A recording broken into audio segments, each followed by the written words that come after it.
importante causante de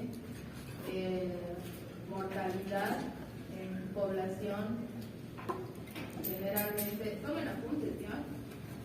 Si no, vamos a hacer guardar todos los teléfonos en cámara.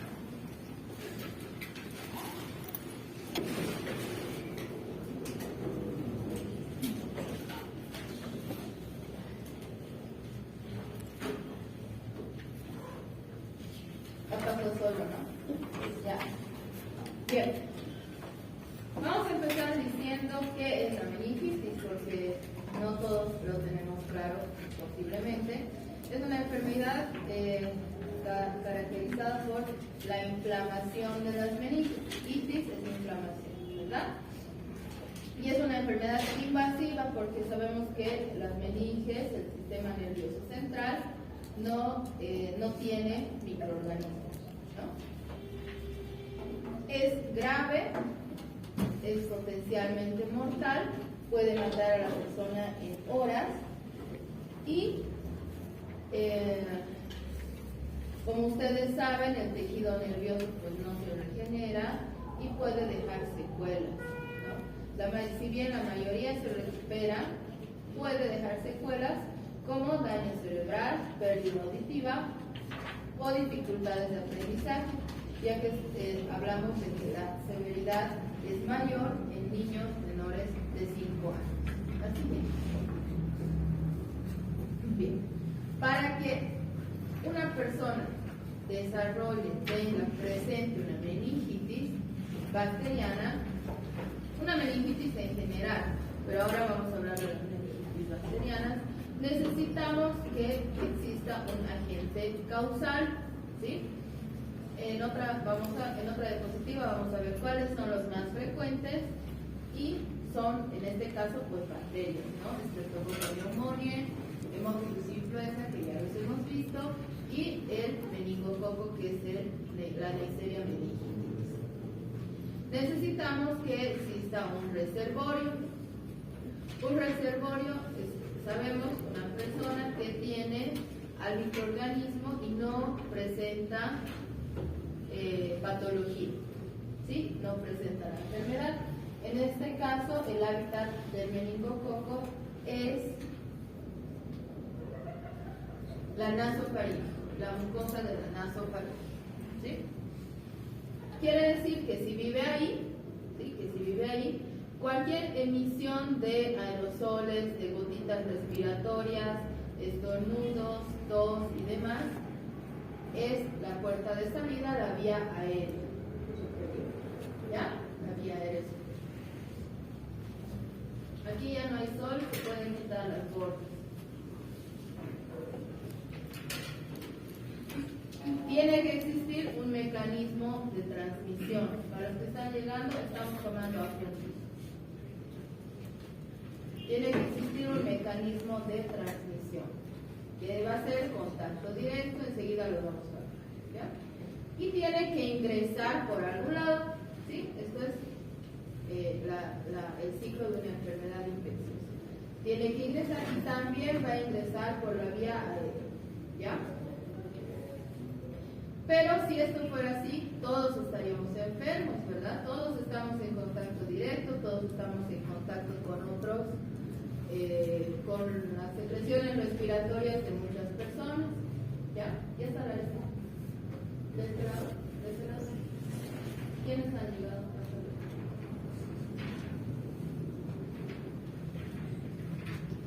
Y tenemos y necesitamos que exista un huésped, un hospedero susceptible, ¿ya?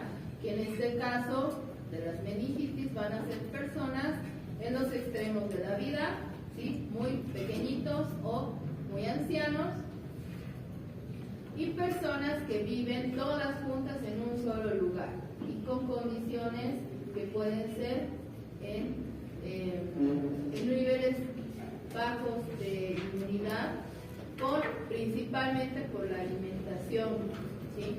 O en lugares como las cárceles, que si bien están malnutridos, la mayoría, pues van a tener también circulación de humo de tabaco.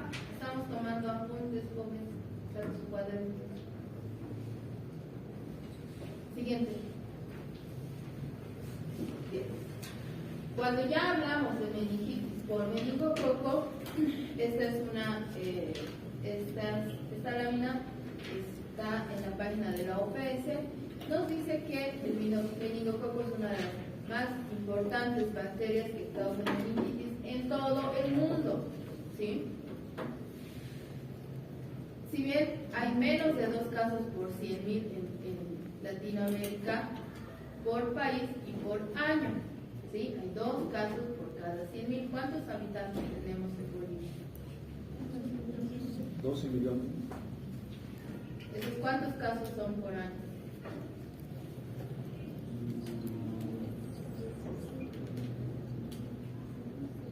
Menos de 10. En 1 millón hay 20. 20 por 12.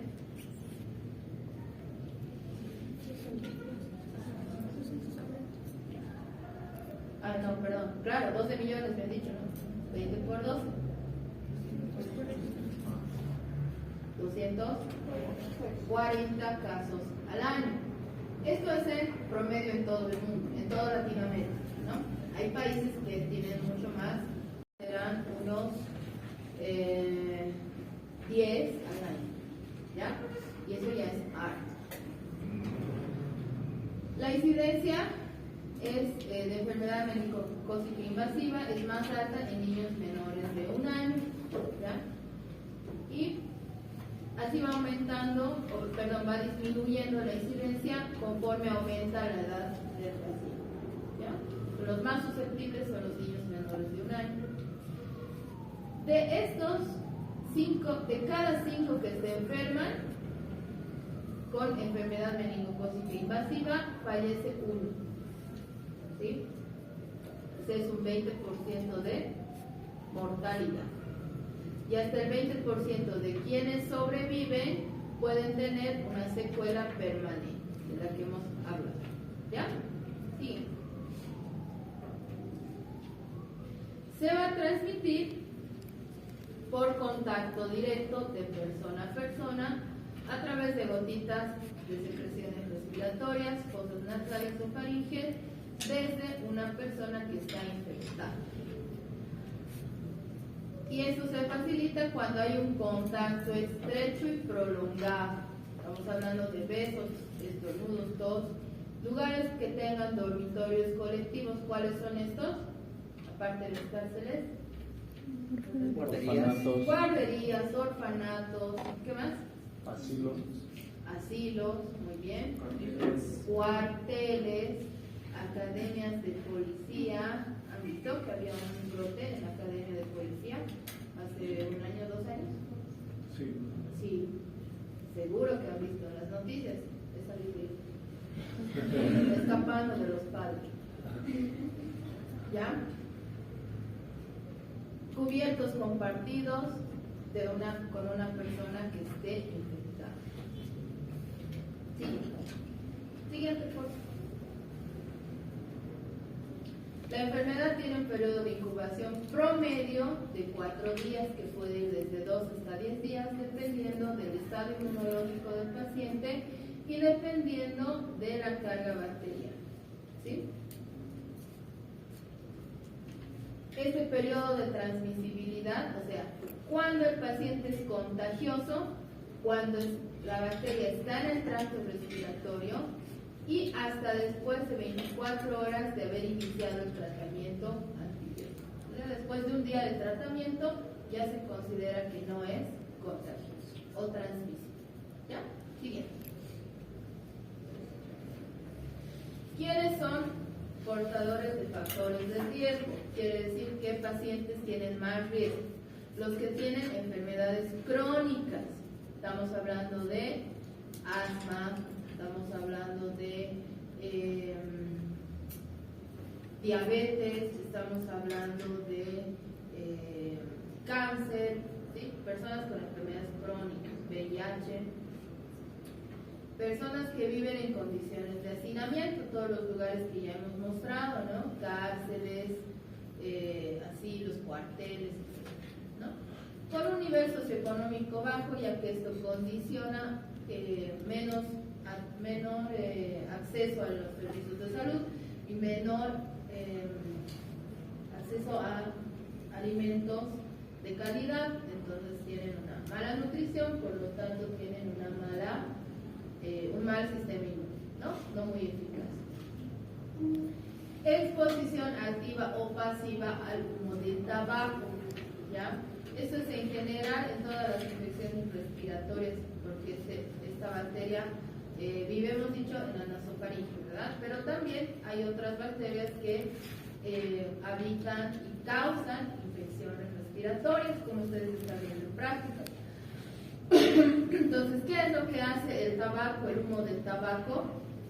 ¿Quién sabe? Paraliza los cilios del epitelio respiratorio. Ustedes saben que la función de los cilios es rechazar cuerpos extraños, rechazar bacterias, microorganismos, ¿sí? Entonces, todo lo que sea extraño a la mucosa se rechaza por ese movimiento que tienen los cilios del epitelio. Si hay algo extraño y a la persona está con los cilios paralizados, simplemente va a avanzar. O, en este caso, se va a quedar colonizado. ¿Ya? Y también las infecciones recurrentes en vías respiratorias, personas o niños que se resfríen constantemente, tienen la mucosa más débil y la mucosa más friable para que pueda penetrar la bacteria que es el meningococo. Fíjense. Entonces, hay otras etiologías más frecuentes que el meningitis causantes de meningitis. Sí, son el Streptococcus pneumoniae, el Haemophilus influenza. En tercer lugar está la Neisseria meningitidis. Después viene el Streptococcus agalactio o el Streptococcus del grupo B. Y después vienen otras meningitis o meningoencefalitis causadas por virus o por hongos. Esto en personas inmunosuprimidas. ¿Ya? Siguiente. Neisseria meningitidis, la estamos viendo acá bien chiquitita, fíjense, este es un frotis de líquido cefalorraquídeo. De líquido cefalorraquídeo, estos son los neutrófilos, estas no son las bacterias. ¿Ya? ¿Le puedes dar un zoom aquí, por favor? A la fotito. Exacto, gracias. Entonces, lo que estamos viendo acá con tinción Gram, son los neutrófilos. Los polimorfonucleares, estos son sus núcleos. ¿Ya? Y acá, si se fijan, son parejitas de coquitos, son diplococos, arriñonados, ¿Gram qué? Negativos. Muy bien. ¿No? Entonces, están dentro, ¿se han fijado? Están dentro del polimorfonuclear. Los áfagos están. Y ahí sí los encontramos en el frotis del sedimento del líquido cefalorraquídeo. ¿Ya? Está eso. Este líquido cefalorraquídeo, gracias, este líquido cefalorraquídeo se siembra, ¿sí?, en un agar sangre o un agar chocolate. En realidad, cuando tenemos una muestra de líquido cefalorraquídeo se siembra en ambos, en sangre y chocolate, porque, bueno, la Neisseria va a crecer en ambos, pero el Haemophilus solo va a crecer en él. Chocolate, porque es más exigente que los otros dos. ¿Ya? Entonces se siembra y se incuba a 35 grados centígrados con 5% de CO2 en agar, sangre y chocolate, y vamos a tener colonias grandes, grisáceas y mucoides, ¿sí? Principalmente en agar chocolate. Y en el agar sangre van a ser un poquito más translúcidos, como gotitas de rocío, pero también es como salpicadito, como las están viendo ahí. ¿Ya? No son hemolíticas y no tienen hemólisis. Siguiente. Neisseria meningitidis, las pruebas bioquímicas las vamos a ver en diagnóstico, ¿ya? Neisseria meningitidis es es portadora de cápsula, ¿sí? Esta cápsula polisacárida le da el serogrupo, ¿sí? Entonces, el serogrupo yo puedo determinar la patogenicidad, puedo determinar a veces la resistencia, ¿sí? Y básicamente me sirve de dato epidemiológico, ya que existen vacunas que no se administran dentro de todo el programa, ¿sí? No son obligatorias. Son vacunas privadas, ¿sí? Que se compran, o que cuando hay un brote se hacen llegar de otros países, ¿ya? Para el personal de salud principalmente, si es un brote importante, ¿no? Después se hace otra cosa, que después de... Tenemos 13 serogrupos de meningococo, o sea, existen 13 serogrupos, pero de esos 6 serotipos son los más asociados, son los asociados a enfermedad en humanos, ¿ya? Y son el A, el B, el C, el W, pero no solo el W, sino el W135, ¿ya? El X y el Y. Son los que causan enfermedad. Siguen. ¿Cómo o con qué causa enfermedad de meningitis? Pues, primero su cápsula. Su cápsula tiene la función, es polisacárida y tiene la función de proteger a la bacteria de la reacción inflamatoria. ¿Esto qué es? La fagocitosis, ¿no? Evade la fagocitosis. Y en especial el serogrupo B, es el más patógeno, el más virulento, ¿ya? ¿Nadie más en la lista?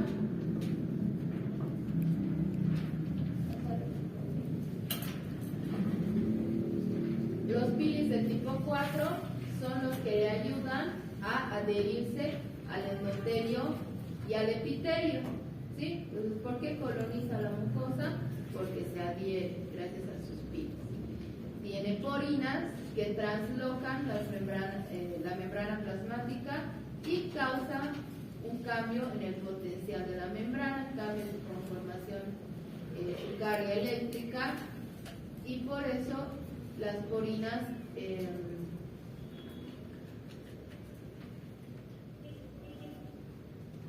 son un factor de patogenicidad en la membrana de la célula huésped, ¿ya?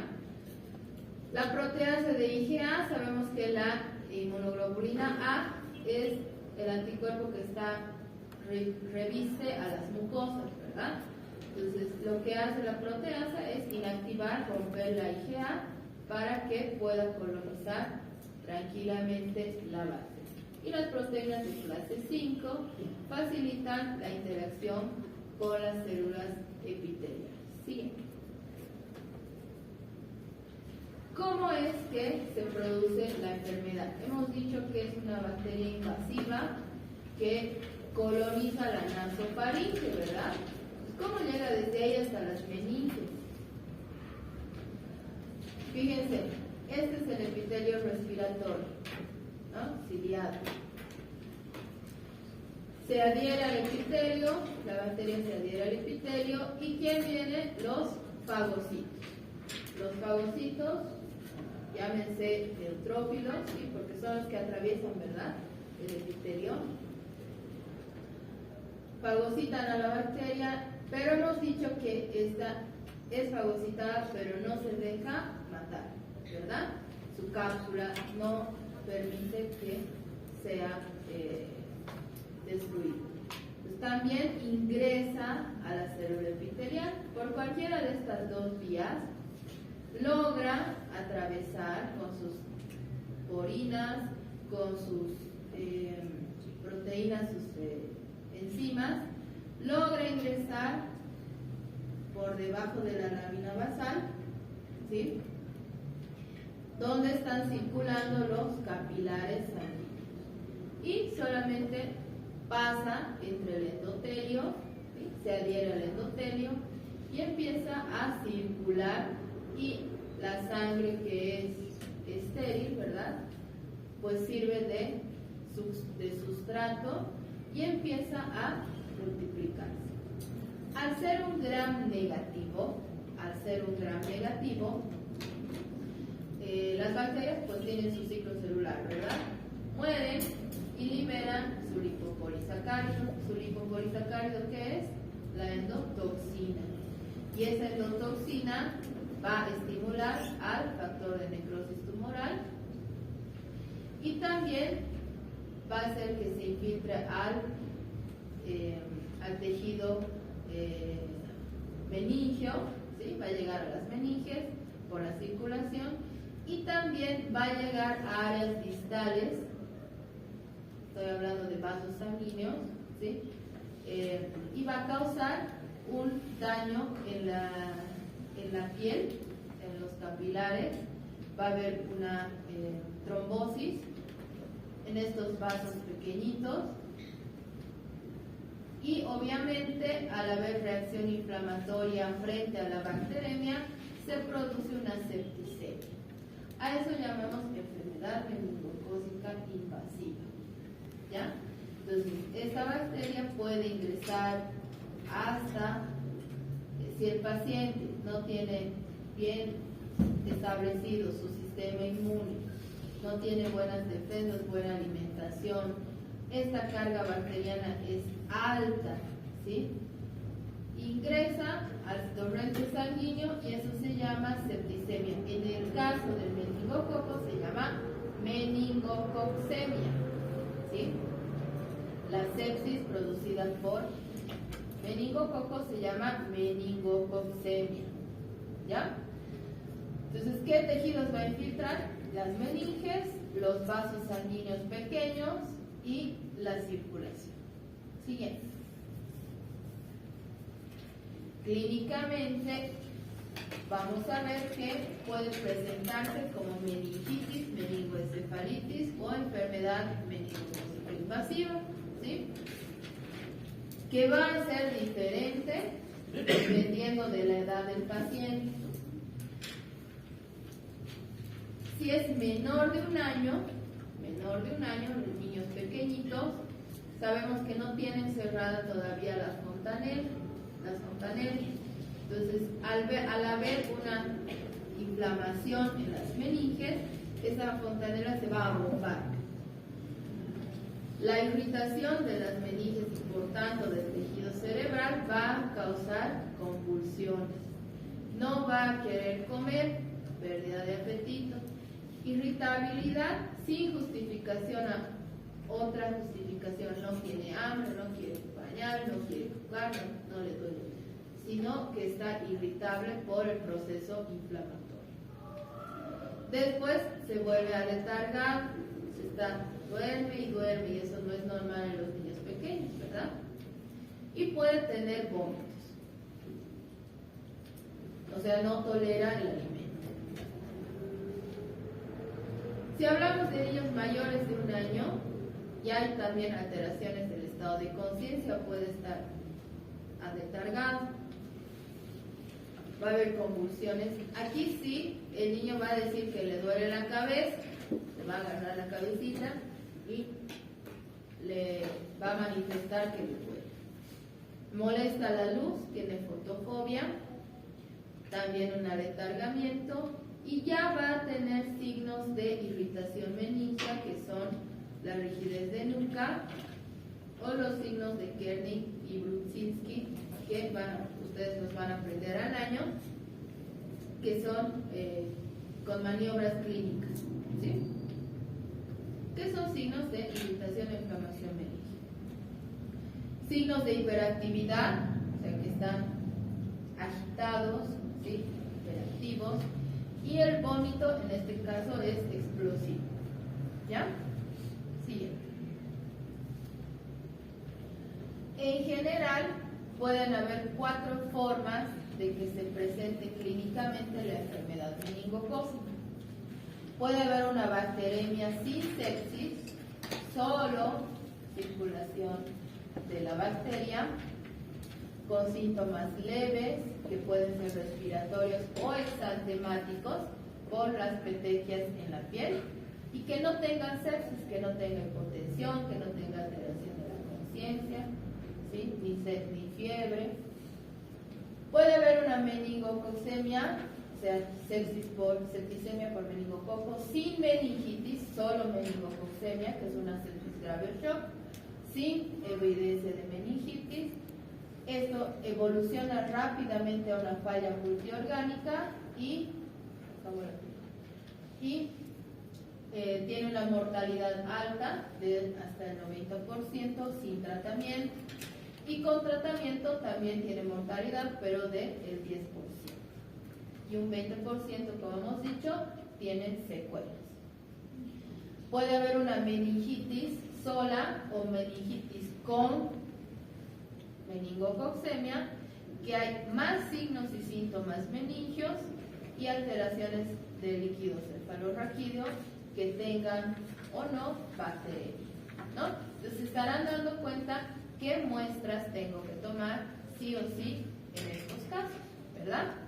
Y una meningoencefalitis, solamente signos meningios, alteraciones de conciencia, de compromiso del sistema nervioso central y alteraciones del líquido cefalorraquídeo.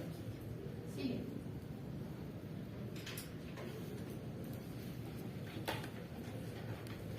Dentro de las secuelas que deja la meningitis meningocócica, está la sordera, el retraso mental, la espasticidad o paresias. La espasticidad es músculos contraídos, ¿verdad?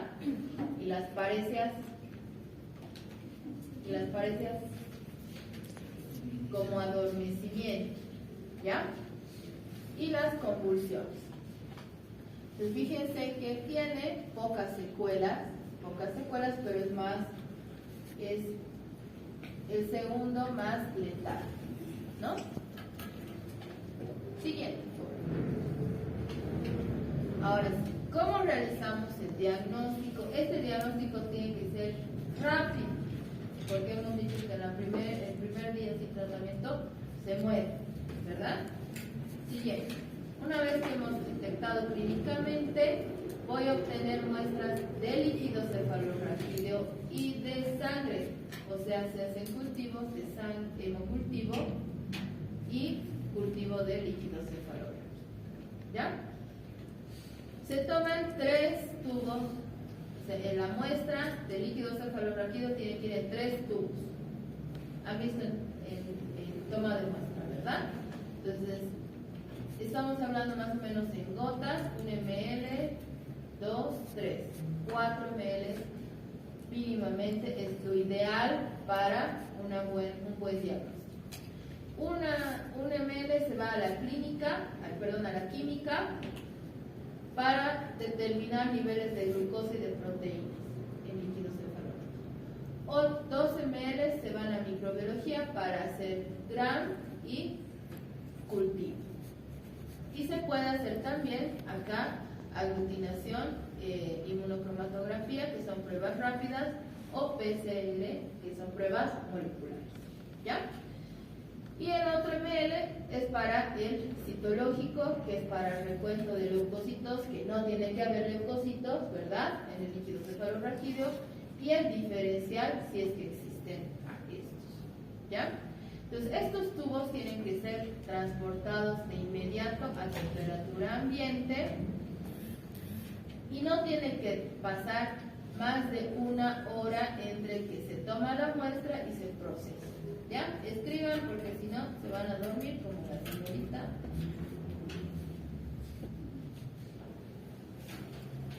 Tienes que escribir si no te duermes.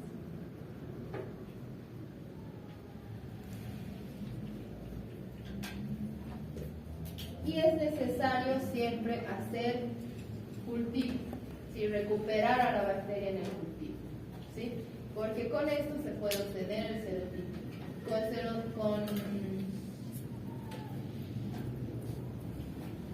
Con PCR o con pruebas rápidas yo no puedo determinar el serotipo. ¿Ya? Siguiente. Para hemocultivos, generalmente vamos a hablar en pediatría, en adultos es 1 en 10, ¿verdad? 10 ml para 100 de caldo. Pero en niños es distinto, porque no hay niños chiquitos y hay niños grandes, ¿verdad? Entonces, estos hemocultivos se toman de acuerdo al peso de los niños. Menos de 1 kilo, de 1 kilo a 2, de 2 a 12, de 12 a 36 y más de 36 kilos. ¿Sí? Se considera que tienen una volemia de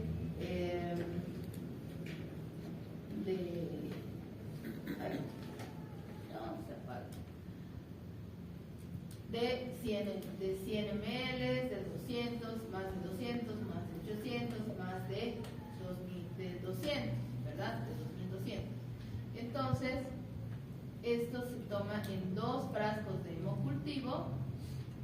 Está el volumen recomendado, que es el porcentaje de la volemia, y en qué frasco de hemocultivo voy a obtener. ¿Ya? Lo ideal es en 2 frascos, cuando son pequeñitos. Si es muy pequeñito, en un solo frasco, obviamente por la volemia de él. ¿Ya? Esto es muy importante si yo quiero recuperar a la bacteria. ¿Ya? Siguiente. Una vez que llega al laboratorio, después de obtener la muestra por punción lumbar, si ustedes ya lo saben, en los 3 tubitos, o el hemocultivo, se lleva a hacer una tinción gram. La tinción gram es del líquido cefalorraquídeo, no del hemocultivo. El hemocultivo se hace al día siguiente o en cuanto el aparato, el equipo te dice que es positivo. ¿Ya? Hago la tinción gram del sedimento, voy a centrifugar el tubo que le toca a bacterio, voy a centrifugar y con el sedimento hago tinción gram y hago la siembra en el medio del cultivo. Y así se ven las colonias, estas son creo del año pasado, de las Neisseria meningitidis. Le hace un zoom, porfis, al cultivo. Blanquecinas, casi transparentes, brillantes, pequeñitas, no hemolíticas. ¿Ya? Siguiente. ¿Qué voy a ver? Y me voy a apoyar en el citoquímico de los otros 2 tubos que se han obtenido. En el líquido cefalorraquídeo, en las características citológicas y bioquímicas. ¿Ya? Su aspecto normal, obviamente esto ustedes ya lo saben, tiene que ser transparente, cristal de roca, ¿verdad? Pero cuando hay meningitis es turbio, es blanquecino. La glucosa tiene que estar entre 50 y 100 miligramos por decilitro, pero cuando hay meningitis es menos de 40. ¿Qué ha pasado? ¿Quién se ha comido esa glucosa? La bacteria. ¿Ven? Por eso se llama hipoglucorraquia. ¿Sí? Disminución de glucosa en líquido cefalorraquídeo. Las proteínas están entre 20 y 45, pero como hay un proceso inflamatorio, aumentan las citoquinas, aumentan las interleucinas, aumentan los factores, entonces hay una hiperproteinorraquia. ¿Sí? Leucocitos no tienen que haber en el líquido cefalorraquídeo. Entonces, si hay más de 100 por milímetro cúbico, es una infección bacteriana. Bueno, en el diferencial vamos a ver que haya neutrófilos, ¿no? Porque si hay leucocitos a predominio de linfocitos, puede ser viral, ¿no? Y si hago la tinción de líquido cefalorraquídeo, pues voy a encontrar diplococos gram negativos en caso de Neisseria meningitis. ¿Ya? Y obviamente el cultivo va a dar positivo. Siguiente. Como sospecho, colonias redondas, convexas, brillantes, aspecto húmedo, y ese aspecto húmedo brillante se lo da su cápsula, ¿sí? Con bordes definidos. Tinción gram, ya hemos dicho, diplococos gram negativos en forma de granos de café. ¿Lo puedes aumentar acá? Sobre el gramo. Sí. ¿Ven la sombrita que hay alrededor? Esa es la cápsula, ¿sí? Entonces es una refligencia que a veces se puede ver en la tinción, ¿ya? Pero sí son dos granitos de café, ¿no ves? Dos riñoncitos. Exacto, así se ve. Dale, siguiente. Una vez que tengo las colonias aisladas, le hago las pruebas de catalasa y oxidasa, ¿sí?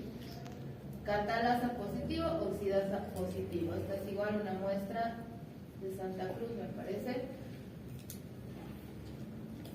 Una cepa de Santa Cruz que ha burbujeado inmediatamente, y eso es catalasa positivo con el peróxido de hidrógeno, ¿verdad? Y la oxidasa con el reactivo oxidasa, que es un papel filtro que está ya impregnado. Solamente pongo con la colonia, con un palito, con un aplicador, impregno acá mi colonia y me da color morado, eso es oxidasa positiva. Y hago fermentación de azúcares, es una bacteria fermentadora. De glucosa, porque hemos dicho que consume toda la glucosa del líquido cefalorraquídeo. Bueno, y también de maltosa. Y esto me ayuda, bueno, a diferenciar de otras neiserias y de las moracerias, ¿ya? Entonces solo fermenta glucosa y maltosa, no así lactosa ni sacarosa, ¿ya? Por eso estamos viendo la diferencia de color, ¿ya? Sigue.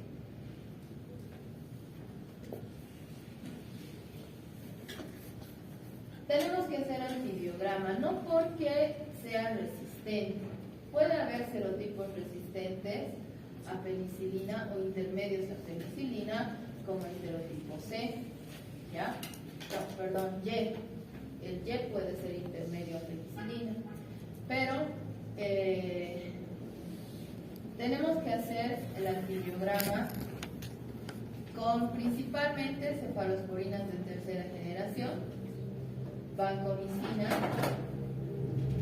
que son el tratamiento de elección en terapia, ¿sí? Es con lo que se inicia el tratamiento empírico tras una meningitis. Y si yo le doy el resultado rápido de la tinción gram, le digo es un diplococo gram negativo arriñonado, al médico ya sospecha, ya tiene que iniciar el tratamiento antibiótico, ¿no? O si es un neumococo, también se puede ver en la tinción, ¿ya? Pero también pongo acá discos antibiograma de ciprofloxacina, de acitromicina. ¿Por qué? Porque estas dos drogas se utilizan en la quimioprofilaxis de los contactos cuando hay un brote, ¿sí?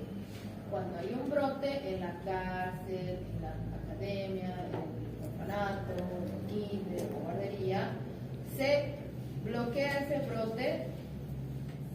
A todos los que estén dado en contacto se les da una dosis de ciprofloxacina, ¿no? Lo que esté establecido en el protocolo de epidemiología, se les da una dosis, y con eso hemos dicho que al día siguiente ya no es transmisible, ¿no? Está bloqueando el brote. Y las penicilinas siempre se hacen por concentración inhibitoria mínima, que este es el Epsilon test, ¿ya? Y me dice exactamente cuál es la concentración, y yo interpreto sensible, intermedio o resistente para informar, y que no utilicen penicilinas o no utilicen cefalosporinas, sino suban un nivel, ya sea a macrólidos, ya sea a quinolonas, ya sea a meropenem, digamos, ¿ya? Dale, siguiente. Les decía que estos cepas siempre hay que mandar al laboratorio de referencia para su serotipificación, para saber qué serotipos están circulando. En Santa Cruz, por ejemplo, circula el C. En Cochabamba, Sucre, circula el Y. Aquí en La Paz creo que también el C. Hasta ahora no hemos visto B ni A. El W sí una vez. Pero esos son los más frecuentes, el Y y el C. Su cápsula polisacárida, fíjense que tiene dos tipos ¿dónde estamos? Serogrupos. Es un poquito más complicado, ¿sí? No solamente es B, no solo C. Dentro del B hay un tipo 4 y hay un subtipo, ¿eh? Entonces, este es la combinación que utilizan para fabricar la vacuna. Entonces, nosotros simplificamos y hacemos las pruebas con los 6 antisueros grandes, ¿sí? De los serogrupos. Entonces, estas combinaciones, estas fórmulas antigénicas, son las que utilizan para fabricar la vacuna. ¿Cómo hago? Pues fíjense que aquí tengo estas plaquitas con círculos oscuros, ¿verdad? Ahí yo pongo una suspensión de la bacteria, pongo una gotita de cada antisuero, mezclo y fácil. Veo acá si hay aglutinación o no hay aglutinación. Izquierda hay aglutinación, derecha no hay aglutinación. Con grupos sanguíneos, han hecho todos los grupos sanguíneos, han visto que es aglutinación, lo mismo. Es una reacción antígeno-antígeno. ¿Ya? Entonces el que me da positivo es el que aglutina. Siguiente. Como es una enfermedad que mata, tratamos de que los laboratorios de los hospitales tengan pruebas rápidas o tengan PCR hasta que salga el cultivo. ¿Ya? Las pruebas rápidas que utilizamos actualmente, estas que tienen más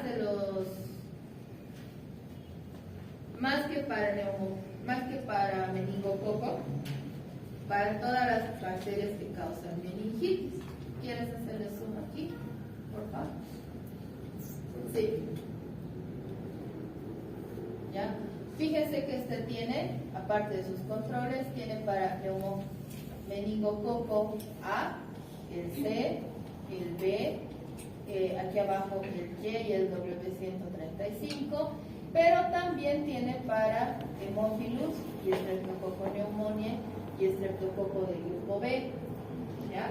Entonces es una prueba rápida para meningitis en general, no solo para meningococo. Y me ayuda también a diferenciar el serotipo. Fíjense, aquí aglutina, se nota, ¿verdad? Sí, por aquí no, aquí tampoco. Entonces, existen estas pruebas para hacer un diagnóstico rápido. Esto se puede hacer tanto con colonias como con líquidos cefalorraquídeos. ¿Ya? Siguiente. No me entienden, solo exacto. Y la PCR en tiempo real, multiplex, es la que utilizamos nosotros para los 3 microorganismos, neumococo, Haemophilus y meningococo. ¿Ya? Entonces acá está positivo el meningococo. Entonces puedes ver en tiempo real, tarda 3 horas. ¿Sí? Tarda 3 horas en decirte si hay o no hay el material genético de meningococo. ¿Ya? Siguiente. Lo que me faltó poner en la presentación, chicos, es la prevención. ¿Sí? El tratamiento se lo da en función del antibiograma, nada más. Y la prevención está dada por evitar los lugares hacinados, ¿no? Controlar los brotes, porque estos brotes son inevitables en lugares hacinados, ¿sí? Va a haber de vez en cuando una persona, ¿por qué? Porque el 30% de la población estamos colonizados. La bacteria está circulando, ¿ya? Y esto obviamente se transmite más rápido en lugares en los que está mucha gente concentrada por mucho tiempo. Entonces, la vacuna no está disponible en el sistema público. Hay vacuna privada, no sé ni cuánto cuesta, ¿no? Pero solo se vacuna cuando hay contención de brotes, de un brote muy grande, y cuando no hay la vacuna solo se hace quimioprofilaxis. Entonces, en lugares hacinados, sí, una persona que esté resfriada, que pueda ser más fácil que se transmita o que se enferme, ¿sí? Que ella transmita a otros susceptibles o que alguien que está en contacto le transmita o que tiene la mucosa irritada, más fácil de colonizar y de invadir, pues es el uso de barbijo, ¿no? No estoy diciendo que es un barbijo todo el tiempo y en todo lugar, ¿no? Pero sí en lugares hacinados, a personas que fuman mucho, ¿sí? Ya sea el fumador o el que vive con el fumador es más susceptible, y hemos visto, ¿verdad? Y eso es el tema. No sé si tienen preguntas. ¿Sí? Doctora, en la parte de manifestaciones clínicas, lo que era mayores de un año, había como tal aletargamiento y también había lo que es la hiperactividad, ¿no? Sí, puede Entonces, ser. ambos puede producir. Cualquiera de los dos, o primero hiperactividad y después aletargamiento. Cuando hay aletargamiento ya es más probable que recoma, ¿no? Más difícil que revierta eso, que se revierta. Gracias. Ya. ¿Alguna otra pregunta?